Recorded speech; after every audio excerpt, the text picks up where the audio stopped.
From the Oklahoma newsroom, this is an OU update. I'm Jenni Carlson. We're almost a week since the Joe Mixon video was released, made public, and Brooke Pryor joins me on the phone to talk about the continuing fallout from that. Brooke, as I said, nearly a week has passed, and I think now a big question, among many big questions out there among Sooner fans, is what's next for Joe Mixon.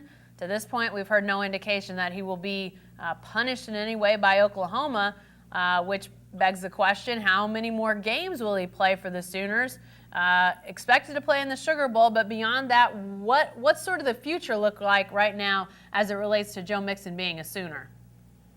Well, Jenni, it seems like the two parties have kind of painted themselves into a corner with this because OU can't get rid of him, and if they did, Joe would have a pretty good legal case for double punishment, double jeopardy, and then Joe, we kind of had heard from a draft scout that said, or an NFL scout that said, hey, this video needs to come out as soon as possible so he has time to repair his image. He is obviously a first-round talent, but he has some of these issues, the punch, the parking ticket, all of that he needs to repair.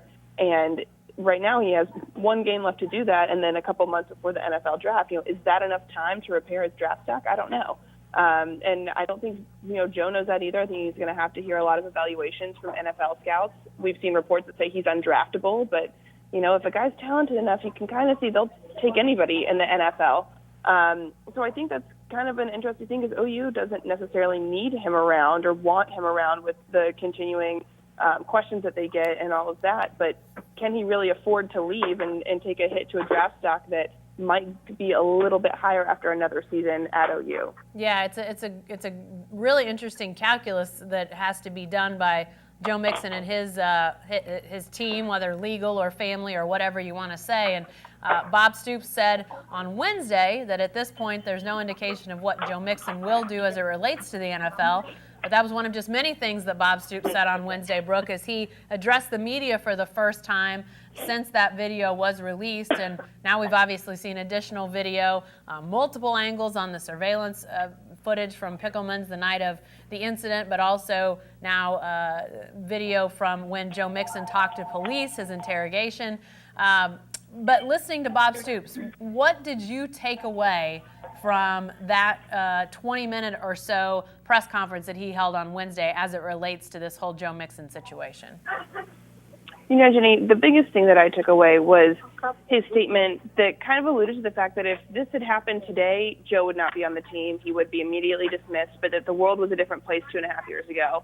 And I think what I take away from that is that the world may have been a different place as it relates to punishment 2.5 years ago, but there was still violence. There was still violence against women. That hasn't changed. It's just become more public, and that's a good thing, and it's good that it's being handled this way. I think that Oklahoma had a chance to kind of set a new standard and a new precedent for how to deal with violence against women and their athletes, and instead they chose to stick with the status quo. And that's, a little disappointing that they had that opportunity and instead chose to give him a second chance. And that's not to say that guys don't deserve a second chance. We see the quarterback, the former FSU quarterback recruit who, punched a woman in a similar situation and ended up having to go to community college and now is getting a second chance at FAU. So second chances come in a variety of forms. Punishment for this can come in a variety of forms. And, Bob Stoops handled it the way he thought it should have been 2.5 years ago, but kind of admitted yesterday that he would change it if it had happened in today's world.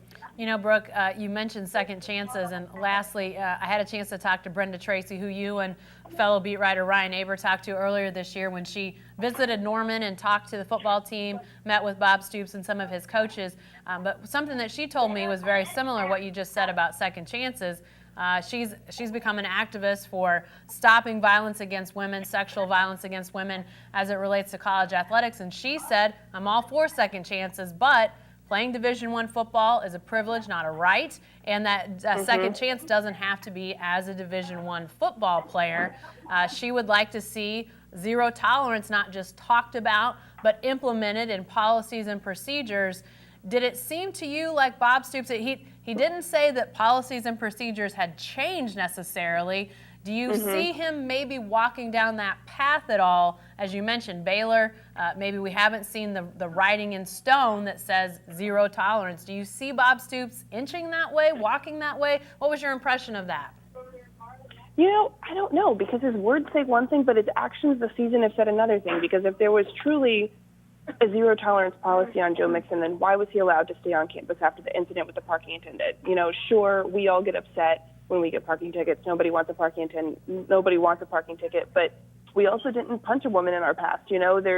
There's stipulations to that had he really had a zero tolerance policy for, violence or, okay, you've messed up one time, the next thing that happens, you're out, then I think his chance to get rid of Mixon was right then and there as soon as that happened. So I will be interested to see what happens should there be another incident with a player this year and a woman, and how he handles that. Because in the past, he has given guys second chances and given it on the Division I football level. So I think it's going to take a lot of conversations and some writing in stone so that if something happens, there is, a policy written down that they have to follow, and they can't make up the rules as they go along. Yeah, and both Joe Castiglione, the athletic director at Oklahoma, and Bob Stoops saying that they intend to continue this conversation, probably bringing Brenda Tracy, the activist, back in to be part of that. But it's an ongoing story. We'll continue to cover it as developments warrant. So be sure to stay with the best coverage team anywhere at newsok.com and every day in the Oklahoman.